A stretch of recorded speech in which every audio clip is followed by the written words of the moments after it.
Everyone, welcome to our channel. मेरा नाम नीलम भाटिया है और हम लोग डिस्कस कर रहे हैं पॉलिटी के एनसीईआरटीज। तो एग्जाम पर्सपेक्टिव से ये एनसीईआरटीज बहुत ही इंपॉर्टेंट है और क्लास 9 की एनसीईआरटी ऑलरेडी हम लोग कंप्लीट कर चुके हैं। उसकी प्लेलिस्ट इस चैनल पर अवेलेबल है, प्लीज उसे जाकर देखिए। और अभी हम डिस्कस कर रहे हैं क्लास 10th की एनसीईआरटी और वहाँ हम पहुँच गए हैं चैप्टर नंबर 5 पे। तो आई होप आप साथ साथ सारे चैप्टर्स देखते जा रहे हैं because they are going to give you awesome clarity के लिहाज से बहुत ही इंपॉर्टेंट है। तो चलिए शुरू करते हैं chapter number 5, popular struggles and movements.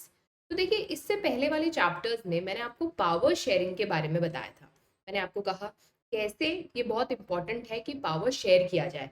तब हमने पढ़ा था vertical sharing of power, horizontal sharing of power, vertical sharing of power. अब हम बात करते हैं एक और तरीके की पावर शेयरिंग अरेंजमेंट की, जो आता है पॉपुलर स्ट्रगल और मूवमेंट से। तो देखिए, इस कहानी को समझाने के लिए एनसीईआरटी जैसे कि केस स्टडीज लेती है। तो नेपाल की केस स्टडी से हमें एक कहानी समझाई। तो देखिए, नेपाल में बहुत सारे प्रोटेस्ट, एक्स्ट्रा ऑर्डिनरी मूवमेंट हुए थे 2006 में। अब सवाल ये उठता है कि ऐसा क्यों हुआ। तो देखिए, नेपाल बहुत लंबे समय तक एक एब्सोल्यूट मोनार्की था। एब्सोल्यूट मोनार्की का क्या मतलब होता है? ऐसी मोनार्की जिसमें राजा या रानी जो थ्रोन पर बैठे हैं वही सर्वे सर्वा होते हैं, वही सारे डिसीजंस लेते हैं, वही लेजिस्लेचर है, वही एग्जीक्यूटिव है, वही जुडिशरी है। ये कहानी बदली 1990 में। नेपाल की कहानी बदली 1990 में, जब एब्सोल्यूट मोनार्की से शिफ्ट आया to constitutional monarchy. Now what do you mean by constitutional monarchy? Constitutional monarchy का यहाँ पर मतलब है, जब मोनार्क तो थे, मोनार्क एग्जिस्ट कर रहे थे, पर उनकी पावर्स ना के बराबर रह गई, क्योंकि ये बन गए सिर्फ और सिर्फ एक सेरेमोनियल हेड। और इनकी जगह पर जो पावर था वो किसके पास आ गया? पॉपुलरली इलेक्टेड रिप्रेजेंटेटिव्स, यानी कि डेमोक्रेटिक एलिमेंट्स यहाँ पर ऐड हो गए। आप मुझे कमेंट बॉक्स में कोई एग्जांपल बताइएगा ना कॉन्स्टिट्यूशनल मोनार्की का। बाय द वे, आपके आंसर्स नहीं आ रहे हैं, सो आंसर कीजिए, मुझे पता चलेगा आप पार्टिसिपेट कर रहे हैं, आप सुन रहे हैं। तो एब्सोल्यूट मोनार्की से कॉन्स्टिट्यूशनल मोनार्की का शिफ्ट हुआ 1990 में। अब देखिए, इस कहानी में थोड़ा सा बदलाव आया आफ्टर 2001 का रॉयल फैमिली मैसेकर। तो इस समय के जो राजा थे, उनके एक्सटेंडेड फैमिली के बहुत सारे लोगों को मारा गया और इस समय पर नए राजा बने किंग ज्ञानेंद्र। आप समझिए, इस समय पर कॉन्स्टिट्यूशनल मोनार्की है, एब्सोल्यूट मोनार्की नहीं रही है। पर किंग ज्ञानेंद्र का दिमाग थोड़ा सा फिर जाता है और वो बोलते हैं मैं इस डेमोक्रेटिक सेटअप को एक्सेप्ट नहीं करता। बाय द वे, इस टाइम पर जो डेमोक्रेटिकली इलेक्टेड गवर्नमेंट थी वो ज़्यादा पॉपुलर भी नहीं थी। तो किंग इसका फायदा उठाते हैं और इस इलेक्टेड गवर्नमेंट को डिसमिस कर कर खुद जो है पावर पोजीशन पर आ जाते हैं। यानी कि कहीं ना कहीं becomes a return to absolute monarchy. जो इतनी प्रोग्रेस करी थी नेपाल ने, वो फिर से जीरो पर आ जाती है। और ऑब्वियसली ये बात कई सारे लोगों को, बहुत सारे डेमोक्रेसी एंथुसियास्ट को पसंद नहीं आती। तो 2006 की जो पॉपुलर स्ट्रगल थी, जो मूवमेंट्स थे, वो किसके लिए थे? कि Nepal should go back to its original idea of constitutional monarchy, मतलब कि डेमोक्रेटिक सेटअप वहां पर वापस आ जाना चाहिए। अब इसके लिए ऑब्वियसली एक ऑर्गेनाइजेशन की जरूरत थी, कुछ लोग साथ आए। आप देख सकते हैं प्रोटेस्ट मूवमेंट्स कैसे चल रहे हैं। तो इसमें क्या करा, एक 7 पार्टी अलायंस बना गया। तो जितनी भी पार्टीज नेपाल में एग्जिस्ट करती थी वो सारी साथ आई, जो भी मेजर पॉलिटिकल पार्टीज थी, और उन्होंने बनाया एसपीए 7 पार्टी अलायंस। और इसके साथ साथ बहुत सारे स्ट्राइक्स किए गए कंट्री में, बहुत सारा प्रोटेस्ट हुआ। एंड इंटरेस्टिंगली इन प्रोटेस्ट को ज्वाइन कर लिया माओइस्ट इंसर्जेंट्स ने नेपाल के। माओइस्ट क्या होते हैं? देखिए, माओइस्ट वो लोग होते हैं जो कम्युनिज्म की आइडियोलॉजी में बिलीव करते हैं, गिवन बाय माओ। माओ कौन थे? माओ चाइनीज रेवोल्यूशन के बहुत बड़े लीडर थे। लेकिन इंपॉर्टेंट बात यह है कि माओ की आइडियोलॉजी ये थी कि गवर्नमेंट को आपको ओवरथ्रो करना है और उसकी जगह पर आपको पीजेंट्स और वर्कर्स का रूल लेकर आना है। प्रॉब्लम ये नहीं थी कि ओवरथ्रो ऑफ द गवर्नमेंट की बात थी, प्रॉब्लम ये थी कि ये लोग बिलीव करते हैं आर्म्ड रेवोल्यूशन में, यानी वायलेंस में। तो एनीवे, माओइस्ट ग्रुप्स ने यहाँ पर ज्वाइन किया क्योंकि यहाँ पर बात हो रही थी डेमोक्रेसी की। बहुत सारी डिमांड्स रखी और बोला कि नहीं, हमें पार्लियामेंट वापस चाहिए, हमें ऑल पार्टी गवर्नमेंट चाहिए, और इसके साथ साथ एक नई कॉन्स्टिट्यूएंट असेंबली बनेगी जो नेपाल का नया कॉन्स्टिट्यूशन बनाएगी।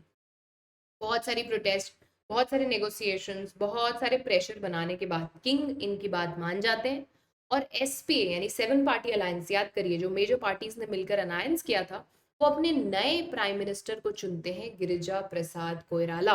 एक इंटरिम गवर्नमेंट बनाई जाती है और इसके साथ साथ कॉन्स्टिट्यूशन बनाने का प्रोसेस शुरू हो जाता है। 2008 में मोनार्की पूरी तरह से एब्सोल्युटली हटा दी जाती है। Remember, from absolute monarchy to constitutional monarchy, तो ये लोग पहुंच गए फेडरल डेमोक्रेटिक रिपब्लिक पर। याद करिए, मैंने आपको रिपब्लिक का मतलब समझाया था, एक ऐसा देश जहां head of the state hereditary नहीं है, इलेक्टेड है, जैसे कि भारत में। एंड फाइनली 2015 में नेपाल ने अपना नया कॉन्स्टिट्यूशन अडॉप्ट कर लिया। तो आपने देखा लोगों की power, when they wanted democracy they got democracy, they fought for it and they got it। तो हम समझ पा रहे हैं कि कैसे movements can really change the course of a country। ऐसे ही एक एग्जाम्पल हमें एनसीईआरटी देता है अबाउट बुलीविया, राइट। बुलीविया में देखिए प्रॉब्लम क्या थी, the problem was privatisation of water. बुलीविया एक बहुत ही छोटी सी कंट्री है लैटिन अमेरिका में, बहुत गरीब देश है, राइट। वर्ल्ड बैंक ने इनकी गवर्नमेंट पे ये प्रेशर इनकी गवर्नमेंट को ये प्रेशर किया कि आपका जो म्यूनिसिपल वाटर सप्लाई आता है उसको बंद कर दो और उसका कंट्रोल एक एमएनसी को दे दो। तो बुलीविया की एक सिटी है कोचाबाम्बा, कोचाबाम्बा। तो कोचाबाम्बा के जितने भी वाटर राइट्स थे, वाटर सप्लाई के राइट्स थे, वो म्यूनिसिपैलिटी से छीन कर एक एमएनसी को दे दिए गए। अब ऑब्वियसली एमएनसी तो प्रॉफिट मोटिव पे काम करती है, उसने बिल रिलीज करना शुरू कर दिए। तो भैया हजार हजार रुपए के बिल आ रहे हैं, जब एवरेज इनकम 5,000 है और 1,000 रुपए के बिल आएंगे तो लोग एजिटेट तो करेंगे। देखिए लोग agitate, I mean, of course, there are some stupid agitations also, but more often than not, agitations जब आप उनकी सर्वाइवल पे, उनके जीने मरने पर जब आप क्वेश्चन मार्क लगा देते हैं, तब लोग प्रोटेस्ट में उठकर आते ही आते हैं। तो लोगों ने कहा ये तो नहीं चलेगा, this won't work and we will have to protest, क्योंकि इतने पैसे हम तो कमाते ही नहीं कि हम पानी के लिए दे दें, and water you know is a basic requirement. So एक बहुत ऑर्गेनाइज मूवमेंट स्टार्ट हुआ। Labours, human rights activist, community leaders, सारे लोग साथ आए, स्ट्राइक्स करी गई, गवर्नमेंट को बोला गया कि आप इसको खत्म करिए, ये नहीं चलेगा। एंड फाइनली जो कॉन्ट्रैक्ट था एमएनसी के साथ, एमएनसी को बाहर भगाने की बात हो, एमएनसी के पीछे पड़ गए, ऑफिशियल्स ऑफ एमएनसी को भी जो है इन्होंने उनके अगेंस्ट भी प्रोटेस्ट किया। सो फाइनली इस एमएनसी को जाना पड़ा, कॉन्ट्रैक्ट खत्म हो गया और फिर से म्यूनिसिपैलिटी को वाटर राइट्स दे दिए गए। तो लोग जो है वो बोलीविया की वाटर वॉर को जीत गए। सॉरी। अब देखिए अगर आप इन दोनों स्टोरीज को देखें तो आपको एक बात समझ में आएगी कि देयर इज अ डिफरेंस।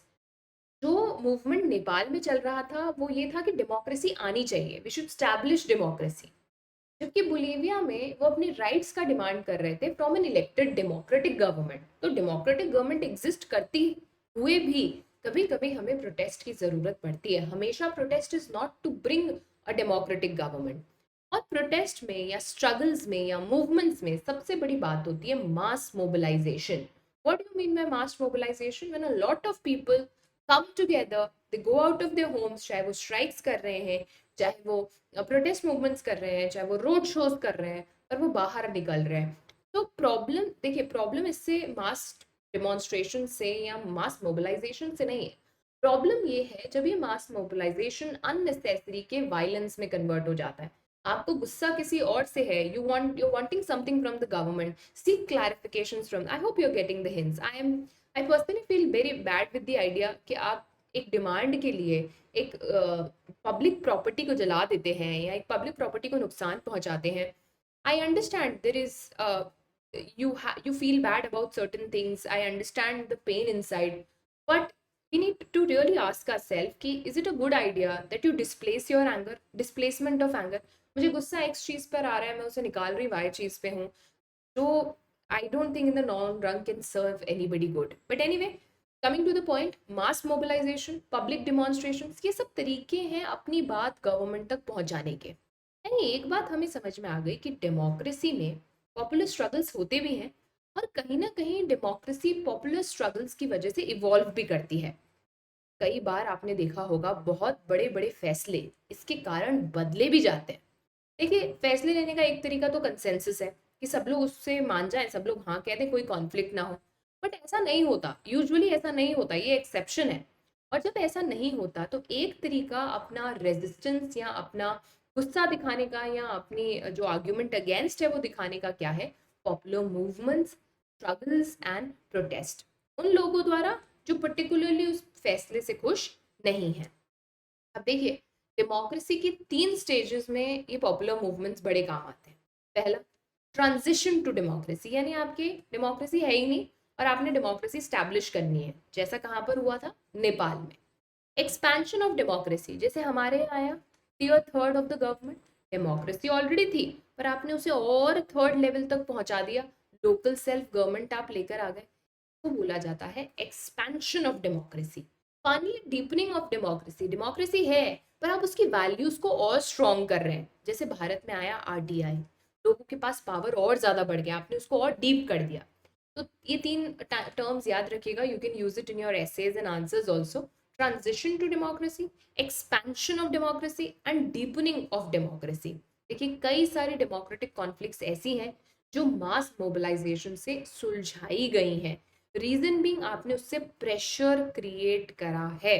कभी कभी ऑब्वियसली पार्लियामेंट के थ्रू सॉल्व होती है, कभी जुडिशरी के थ्रू प्रॉब्लम सॉल्व होती है, बट कभी कभी जब ये प्रॉब्लम बाहर से सॉल्व होते हैं तब उसमें लोग इन्वॉल्व हो जाते हैं मोबिलाइजेशन के थ्रू, प्रेशर ग्रुप्स के थ्रू। हम जस्ट थोड़ी देर में इसको डिस्कस करेंगे। अब ये किस किस तरीके के प्रेशर हो सकते हैं, ये पॉलिटिकल पार्टीज से आ सकते हैं, ये प्रेशर ग्रुप से आ सकते हैं, ये किसी मूवमेंट ग्रुप से भी आ सकते हैं। सवाल ये है that it is coming from outside the government, very important. अब आप नेपाल का एग्जाम्पल देखिए, नेपाल में this was done by SPA, the seven party alliance, it was not the government, वो खुद गवर्नमेंट नहीं थे, but big parties, they were big parties जिनका से था। तो but at the same time क्या ये अकेली पार्टी थी जो इस पूरे मूवमेंट को चला रही थी? नहीं, इसमें नेपाली कम्युनिस्ट पार्टी भी इन्वॉल्व थी, बहुत सारे लेबर यूनियंस भी इन्वॉल्व थे, बहुत सारे फेडरेशंस भी इन्वॉल्व थे, teachers group, human rights group, क्योंकि ये बहुत बड़ी बात थी, नेपाल के भविष्य की बात थी, नेपाल में डेमोक्रेसी लाने की बात थी। तो देखिए जब भी कोई बड़ा मूवमेंट होता है उसके पीछे आपको एक ऑर्गेनाइजेशन डेफिनेटली नहीं मिलेगी, there would be many organisation, और आप पिन पॉइंट नहीं कर सकते कि इस मूवमेंट का कोई एक लीडर है, because there would be so many people involved in that movement at so many different places। ये बात याद रखने की है। आप बोलीविया की अगर बात करें तो who was leading the movement? It was an organization, फेडिकोर। फेडिकोर, इस ऑर्गेनाइजेशन में लोकल प्रोफेशनल्स थे, इंजीनियर्स थे, एनवायरमेंटलिस्ट थे, इनको सपोर्ट किया था फार्मर्स ने, क्योंकि फार्मर्स का सीधा सीधा इरिगेशन से मतलब था, मिडिल क्लास स्टूडेंट्स यूनियन ने, कोचाबामा की यूनिवर्सिटी से। The point is again if you look at the movement at in its entirety, वो कोई अकेला ऑर्गेनाइजेशन, अकेली पॉलिटिकल पार्टी, अकेला प्रेशर ग्रुप नहीं हैंडल कर रहा था, it was supported by an number of people. और यही मूवमेंट्स की खासियत होती है, यही मूवमेंट्स का एक की पॉइंट होता है कि वो इतने मास लेवल पे, मास स्केल पे होते हैं, so many organization come together। देखिए डेमोक्रेसी में एक सीधा तरीका है अपनी बात इन्फ्लुएंस करने का, that is you directly participate in the competitive politics. जैसे पार्टी बनाओ, इलेक्शन लड़ो, गवर्नमेंट बनाओ, but obviously not every citizen can do that, not every citizen might want to do that, या हो सकता है आपके पास स्किल भी ना हो कि आप डायरेक्टली जो है पॉलिटिकल एक्टिविटी में पार्टिसिपेट करें, वोट गैदर करें, एट्सेट्रा एट्सेट्रा। बट आप जानते हैं सही क्या है, आप जानते हैं कि कुछ बदलना चाहिए, आप जानते हैं कि आपका इंटरेस्ट या आपका व्यू पॉइंट मैटर करता है, तो एक और तरीका आप ऑर्गेनाइजेशन बना सकते हैं और वो एक्टिविटीज कैरी आउट कर सकते हैं जिससे आपके इंटरेस्ट या आपके व्यू पॉइंट सरकार तक पहुंचे। इन्हीं को इंटरेस्ट ग्रुप्स या फिर प्रेशर ग्रुप्स कहा जाता है। प्रेशर ग्रुप्स क्यों कह रहे हैं? देखिए क्योंकि ये एक्सटर्नली गवर्नमेंट पर प्रेशर बनाने का काम करते हैं। Government is doing it's work, but pressure groups are creating pressure on the government to maybe do it quickly, to maybe do it some other way, या फिर कोई ऐसा मुद्दा जिस पे गवर्नमेंट का कभी ध्यान नहीं गया है, इससे हम आ जाते हैं प्रेशर ग्रुप्स पे। देखिए प्रेशर ग्रुप्स हैं क्या? ऑर्गेनाइजेशंस हैं। काम क्या है इनका? गवर्नमेंट को इन्फ्लुएंस करना, गवर्नमेंट पॉलिसीज को इन्फ्लुएंस करना। बट रिमेंबर ये पॉलिटिकल पार्टीज के थ्रू इलेक्शन से पावर में नहीं आती है, डायरेक्ट कंट्रोल में नहीं आती है। जब वो लोग जिनका कोई कॉमन ऑक्यूपेशन है या उनकी सोच मिलती है या वो देश के लिए एक तरीके से सोचते हैं या उनका कोई कॉमन ऑब्जेक्टिव है, साथ आते हैं और डिसाइड करते हैं that we need to promote this, we need to talk about this, government should be doing this, तब हम उसे क्या बोल देते हैं? प्रेशर ग्रुप बोल देते हैं। तो आप मूवमेंट्स की बात करिए, आप नर्मदा बचाओ आंदोलन की बात करिए, राइट टू इन्फॉर्मेशन की बात करिए, एंटी लिकर मूवमेंट की बात करिए, या एनवायरमेंटल मूवमेंट की बात करिए। मूवमेंट और इंटरेस्ट ग्रुप्स या प्रेशर ग्रुप्स में सबसे बड़ा डिफरेंस है कि movements would be on large scale और इनकी ऑर्गेनाइजेशन लूज होगी। क्यों? क्योंकि इसमें कोई एक हेड नहीं होगा, there would be an number of people participating. Pressure group का बाय द वे एक बॉडी होगी, there would be a chairperson, there would be some committee members. But movement ज़्यादातर बहुत इनफॉर्मल होता है, फ्लेक्सिबल होता है, सब अपने अपने लेवल पे इसमें पार्टिसिपेट कर रहे होते हैं। एक नेचुरल लीडर आपको मूवमेंट में कभी कभी दिख सकता है कि इस मूवमेंट का लीडर ये है, बट वो बहुत जगह से ऑपरेट हो रहा होता है। और कभी कभी इट्स वेरी स्पॉन्टेनियस कि बहुत लोगों को एक बात में इंटरेस्ट आया, मास पार्टिसिपेशन हुआ और एक बड़ा मूवमेंट क्रिएट हो गया। बट प्रेशर ग्रुप इतना स्पॉन्टेनियस नहीं होगा, सोच समझ के बनाया गया जाएगा, उसका एजेंडा डिसाइड किया जाएगा, उसके मोटिव्स डिसाइड किए जाएंगे, उसकी एक बॉडी बनाई जाएगी and then they will put their points forward in front of the government. तो आप समझ रहे हैं कैसे movement is more large scale, it involves more spontaneity, it is more loose, और इसमें आपको कोई एक लीडर नहीं देखने को मिलेगा। This is the main difference. Please try and understand the basics and फिर आपके सब सॉर्टेड है। ओके, अब देखिए इंटरेस्ट ग्रुप्स की अगर मैं बात करूँ तो they might cater to, interest group जो है वो एक पर्टिकुलर सेक्शन के बारे में बात करेंगे या एक पर्टिकुलर सोसाइटी के बारे में बात करेंगे। जैसे ट्रेड यूनियंस है तो वो ट्रेडर्स के बारे में बात करेगी, बिजनेस एसोसिएशन है तो वो स्पेसिफिकली बिजनेस के बारे में बात करेगी, या कोई डॉक्टर्स एसोसिएशन है तो उसका सारा फोकस किस पे होगा, that okay let me talk about the doctors, doctors का वेलफेयर, कैसे उन पे ज़्यादा अटैक्स हो रहे हैं। तो ये सेक्शनल ग्रुप्स हैं।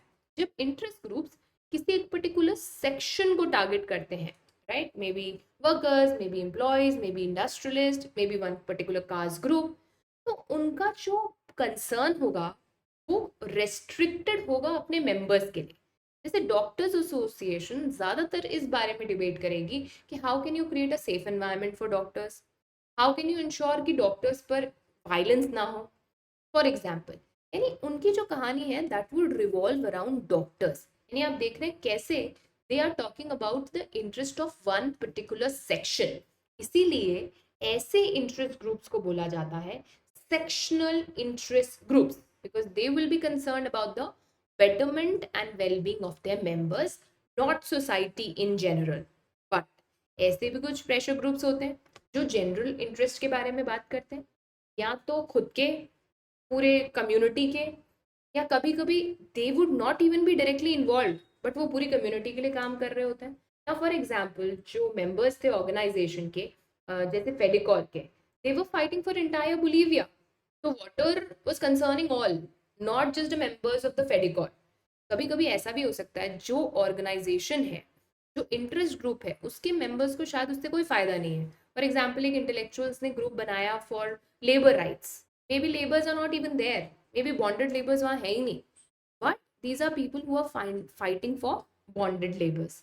तो ऐसे इंटरेस्ट ग्रुप्स जो पब्लिक के लिए बनाए जा रहे हैं उनको हम बोलेंगे पब्लिक इंटरेस्ट ग्रुप्स। फर्क समझिए, सेक्शनल इंटरेस्ट ग्रुप उस सेक्शन के बारे में बात करेंगे जिसके द्वारा वो बनाया गया है। पब्लिक इंटरेस्ट ग्रुप्स या फिर promotional interest groups would promote collective good. किसी एक सेक्शन का फायदा नहीं हो रहा उससे, उससे पूरे सोसाइटी का फायदा हो रहा है। और वो सिर्फ अपने मेंबर्स को फायदे की बात नहीं कर रहे, अपने मेंबर्स के लिए फाइट नहीं कर रहे, they aim to fight for the other members of the society. For example, जैसे मैंने आपको एग्जाम्पल दिया, एक ग्रुप है जिस फाइटिंग अगेंस्ट बॉन्डेड लेबर, वो खुद बॉन्डेड लेबर नहीं है बट उन्हें पता है कि कुछ लोग बॉन्डेड लेबर की तरह सफर कर रहे हैं। Now, in some instances, the members of public interest group may undertake activity that benefits them. कभी कभी ऐसा हो सकता है कि वो खुद के लिए भी करें। For example, backward and minority community employees federation, इस ऑर्गेनाइजेशन का काम क्या है, इसमें गवर्नमेंट एम्प्लॉयज हैं जो कास्ट डिस्क्रिमिनेशन के अगेंस्ट बात करते हैं, राइट, और कैसे उनकी सोसाइटी में कास्ट डिस्क्रिमिनेशन, उनकी सोसाइटी के लोगों को कास्ट डिस्क्रिमिनेशन फेस करना पड़ता है, एट्सेट्रा एट्सेट्रा। बट रिमेंबर, इनका कंसर्न सिर्फ कास्ट डिस्क्रिमिनेशन नहीं है और सिर्फ खुद के अगेंस्ट जो हो रहा है वो नहीं है, they are talking about social justice and social equality for the entire society. कहने का मतलब ये है, जब आपका इंटरेस्ट ग्रुप पूरी सोसाइटी के लिए काम कर रहा होगा, पब्लिक वेलफेयर के लिए काम कर रहा होगा, सोसाइटी एट लार्ज के लिए काम कर रहा होगा, तब आप उसको बोलेंगे पब्लिक इंटरेस्ट ग्रुप और promotional interest group. But when you are very specific and working only for the members of the community that you belong to or the group that has been formed, यानी उसी section के लिए आप काम कर रहे हैं, तब उसको बोला जाएगा सेक्शनल इंटरेस्ट ग्रुप।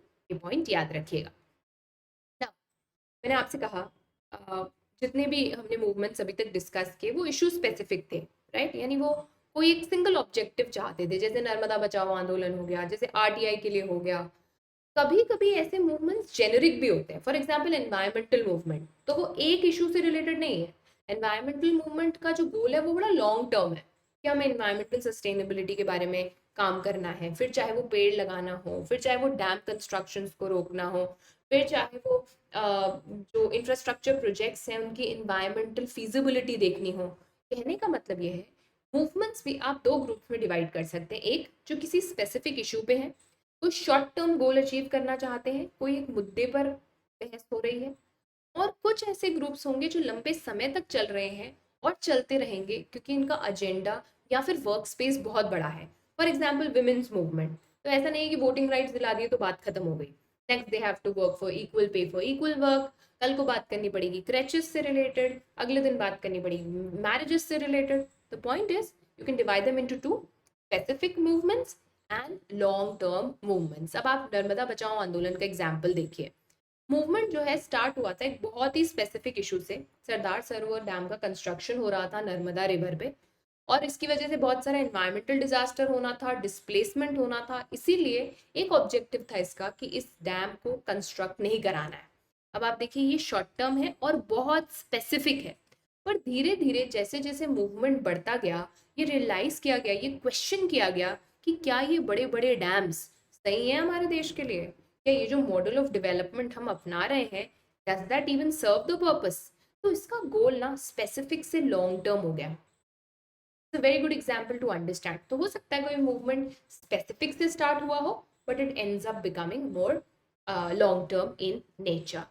अब ऐसे मूवमेंट्स में जो बड़े समय लंबे समय तक काम करें, they always have a leadership, कोई ना कोई ऑर्गेनाइजेशन जरूर होगी, एंड समटाइम्स दे लाइफ में भी शॉर्ट डिपेंडिंग अपॉन वो स्पेसिफिक रह जाते हैं या वो लॉन्ग टर्म चल रहे हैं। अब आप एनवायरमेंटल मूवमेंट्स का एग्जाम्पल देखिए, विमेन मूवमेंट्स का एग्जाम्पल देखिए, ये लंबे समय तक चल रहे हैं, तो इसमें कोई एक सिंगल ऑर्गेनाइजेशन नहीं दिखेगी आपको। यूएसए में कोई और काम कर रहा है, इंडिया में कोई और काम कर रहा है, इंडिया में भी 10 ग्रुप्स काम कर रहे हैं। देखिए टॉपिक सेम ही है, the point that they are talking about is same, but there are different people working for it, different organizations working for it, और सबकी अपनी अपनी लीडरशिप है। तो जब आपका बहुत ही स्पेसिफिक मूवमेंट होगा ना, आपको कोई ना कोई लीडर मिल जाएगा। Can you tell me who is the leader of Narmada Bachao Andolan by the way? But when we are you talking about a large space, तब आपको लीडर ढूंढना थोड़ा सा मुश्किल हो जाएगा, because there will be so many people who would be involve. Yet ध्यान रखिएगा उनका मेजर ऑब्जेक्टिव सेम ही होगा, इसीलिए हम उसे मूवमेंट कहते हैं। Now what is the point that we are wanting to say? आपको वैरायटी दिखेगी प्रेशर ग्रुप्स में, आपको वैरायटी दिखेगी मूवमेंट्स में, but at the end of the day आपको ये समझना पड़ेगा कि ये कर क्या रहे हैं। ये इन्फ्लुएंस कर रहे हैं पॉलिटिक्स को। कैसे? सबसे पहले इनके पास होता है public support, the power of public. तो वो लोग जो इन इश्यूज से रिलेट कर रहे हैं, चाहे वो सेक्शनल इंटरेस्ट ग्रुप हो, प्रमोशनल इंटरेस्ट ग्रुप हो, या फिर कोई मूवमेंट हो, वो फटाफट से इनसे कनेक्ट हो जाएंगे। They would have the support of the public. अब मुझे बताइए गवर्नमेंट किसके लिए पूरा काम करती है? पब्लिक के लिए। गवर्नमेंट चलती किसके बेस पे है? पब्लिक के लिए। तो जब गवर्नमेंट को ये पता है that there is a public support with this particular movement, और इसमें फिर मीडिया भी इन्वॉल्व हो गई, अटेंशन भी आ गया इस इशू पे, so don't you think the political party that is in power would be forced to think of it and implement it? अब आप कभी कभी प्रोटेस्ट एक्टिविटी भी देख लेते हैं, स्ट्राइक्स हो जाती हैं, गवर्नमेंट फंक्शंस को डिस्टरप्ट कर दिया जाता है, कभी कभी भारत बंद जैसे ऐलान किए जाते हैं। इससे भी क्या होता है? You try to force the government, ताकि गवर्नमेंट आपकी बात सुने और आपकी डिमांड्स को पूरा करे, राइट? बिजनेस ग्रुप्स जो है कई बार क्या करते हैं, प्रोफेशनल लॉबिस्ट या sponsor expensive, they what they do is they either take professional lobbyist और they will sponsor expensive advertisements, right? ये एक थोड़ा सा प्रॉब्लमेटिक सिनेरियो भी है। देखिए लॉबिंग का बेसिक मतलब होता है जब आप सरकार से वो काम कराते हैं जो आपके फेवर में हो, राइट? आप किसी तरह से मनूवर करते हैं सरकार को वो फैसला लेने के लिए that you have to fulfil what they want for themself. अगर उनके लिए कोयले की खान लगना अच्छा है, उसका ऑक्शन होना अच्छा है, तो वो होगा। अगर उनके लिए एक पर्टिकुलर पॉलिसी ऑफ टैक्स अच्छी है, तो वो गवर्नमेंट से कराया जाएगा। इसको सिंपली लॉबिंग कहते हैं। कुछ देशों में ये लीगल है, कुछ देशों में ये लीगल नहीं है, पर ये होती सब जगह है, प्लीज रिमेंबर। तो this is also way through lobbying works in India. India में भी लॉबिंग अलग अलग तरीके से काम करती है। मूविंग फॉरवर्ड, ये जो रिलेशनशिप है पॉलिटिकल पार्टीज और प्रेशर ग्रुप्स का, वो अलग अलग फॉर्म ले सकता है। कभी ये डायरेक्ट होगा, कभी ये इनडायरेक्ट होगा। तो how, what do I mean by direct and indirect, let's understand. देखिए कभी कभी क्या होगा, जो प्रेशर ग्रुप्स हैं, या तो ये किसी पॉलिटिकल पार्टी से निकल कर आ रहे होंगे, या फिर पॉलिटिकल पार्टी के किसी लीडर का एक एक्सटेंडेड आर्म होगा। फॉर एग्जाम्पल आप इंडिया में स्टूडेंट्स यूनियन देखते हैं, ये भी प्रेशर ग्रुप्स का काम करती है। तो हमें पता है कि एनएसयूआई किससे अटैच्ड है, it is a student union but it is attached with a political party. ये भी एक तरीके का एफिलिएशन है, आप किसी पॉलिटिकल पार्टी से अटैच हो जाओ और इंडिविजुअली काम करो, लेकिन you are under the guidance of that political parties. So they may be, you know, activist, or they may be people who are associated with a political party, etc. कभी कभी ऐसा भी होता है कि इन मूवमेंट से कोई political party निकल कर आ जाती है। आम आदमी पार्टी को ही देख लीजिए, तो it started with a movement, right, but it Lokpal के पूरे मूवमेंट से ही आपका क्रिएशन हुआ। Like for example Assam movement जो था, it was led by students, and कि हमारे लैंड पर जो है ऐसे आप आ रहे हैं एट्सेट्रा एट्सेट्रा, और उससे आपका असम घाना परिषद निकल कर आया। Even if you talk about parties like DMK, AIADMK, ये भी कहीं ना कहीं किसी सोशल मूवमेंट से निकल कर आई है। कहने का मतलब ये है, sometimes these movements and there leaders will finally lead to creation of a political party। क्योंकि देखिए आपका अल्टीमेट ऑब्जेक्टिव क्या है, आपको इन्फ्लुएंस करना है। अभी तक आप इनडायरेक्टली कर रहे थे, आपको रियलाइज हुआ इनडायरेक्टली नहीं कर सकते आप, तो आपने डायरेक्ट पार्टिसिपेशन कर लिया, right. But more often than not ये पार्टिसिपेशन इतना डायरेक्ट नहीं होता, और ज़्यादातर ये ऑपोजिट ही होता है। तो गवर्नमेंट कुछ कह रही है और प्रेशर ग्रुप्स कुछ कह रही है, but they have to meet, they have to negotiate, because remember this is the power of popular struggles, this is the power of people. हमने नेपाल के केस में देखा, बोलीविया के केस में देखा, हमारे भारत के केस में कितनी बार ऐसा हुआ है कि पॉपुलर स्ट्रगल्स की वजह से गवर्नमेंट को अपनी पॉलिसीज चेंज करनी पड़ी है। वी कैन डिबेट वेदर ये सही है या नहीं है, बट ऐसा है। तो obviously just take care of that ना। क्वेश्चन ये है कि क्या ये इन्फ्लुएंस हेल्दी है, क्या ऐसा होना चाहिए। तो देखिए कुछ लोगों का ये आर्ग्यूमेंट रहता है कि जो प्रेशर ग्रुप्स हैं वो लोगों के लिए, लोगों की तरफ अकाउंटेबिलिटी नहीं रखते, ऑब्वियसली क्योंकि हमने इन्हें चुना नहीं है, तो they are not kind of accountable to us. जबकि जो पॉलिटिकल पार्टीज चुनकर आती हैं, जो गवर्नमेंट बनाती हैं, वो कैरी करती हैं the power of accountability. I agree, but आप ये भी समझिए कि प्रेशर ग्रुप फेल हो जाएगा अगर उसके पास पावर ऑफ पब्लिक नहीं होगा। तो कहीं ना कहीं एक प्रेशर ग्रुप सक्सेसफुल या मूवमेंट सक्सेसफुल इसीलिए होता है because it has the power of public, and public की पावर होने की वजह से ये दिखाता है कि आपकी डेमोक्रेसी डीप हो रही है, डेमोक्रेटिक पार्टिसिपेशन बढ़ रहा है। ऑब्वियसली हमेशा प्रेशर ग्रुप्स की डिमांड सही हो ये भी ज़रूरी नहीं है, राइट। और लीडर्स पर प्रेशर बनाना अनहेल्दी डेफिनेटली नहीं है, but at the same time ये अपॉर्चुनिटी सबको मिलनी चाहिए। ऐसा नहीं होना चाहिए कि सिर्फ एक ग्रुप ही अपना पावर रिप्रेजेंट कर पा रहा है, और ऐसा भी नहीं होना चाहिए कि जो रिच है, जो पावरफुल है, सिर्फ उसकी ही आवाज़ गवर्नमेंट के कानों तक पहुंच रही है। Definitely public interest groups, movements बहुत अच्छा रोल परफॉर्म करते हैं, क्योंकि सबसे बड़ी बात ये हमें ये दिखाते हैं कि गवर्नमेंट जो कर रही है उसके अलावा भी कोई व्यू पॉइंट हो सकता है, गवर्नमेंट का जो स्टैंड है उसके अलावा भी कुछ सही हो सकता है। तो we get to know the counter argument, we get to understand कि कहाँ गवर्नमेंट गलत है। तो अगर हेस्टिली कोई डिसीजन लिया गया है, किसी फैसले में जल्दबाजी की गई है, तो उसको करेक्ट किया जा सकता है by the government. So if one group brings pressure on the government to make policies in its favor, another will bring pressure not to make policies in this way. ये भी तो एक बात है, ऐसा तो नहीं है कि एक प्रेशर ग्रुप एग्जिस्ट करता है तो दूसरा नहीं कर सकता। there can be n number of pressure groups, इस वजह से government can hear to different sections of the society. तो कहीं ना कहीं वो जो पावर बैलेंस है वो आ जाता है। बट ये सब तभी सक्सेसफुल है जब आप किसी तरह से इन सारे कॉन्फ्लिक्टिंग इंटरेस्ट को अकोमोडेट कर पाते हैं। अगर अकोमोडेशन नहीं हो पाता तो that can lead to a lot of problems. And to conclude, obviously pressure groups का होना, मूवमेंट्स का चलना, प्रोटेस्ट का चलना डेमोक्रेटिक डेमोक्रेसी की राइट्स में फॉल करता है। But at the same time हमें अपनी जिम्मेदारी नहीं भूलनी चाहिए। And whenever we are protesting और whenever we are wanting the government to do a particular thing, we should be mindful, we should know are facts right, and at the same time हमारी protest बहुत ही responsible होनी चाहिए, ये ज़रूर ध्यान रखें। So a rightly timed chapter. I hope आपको मेरी बात समझ में आई। अच्छे से पढ़ाई करिए। All the best and happy learning.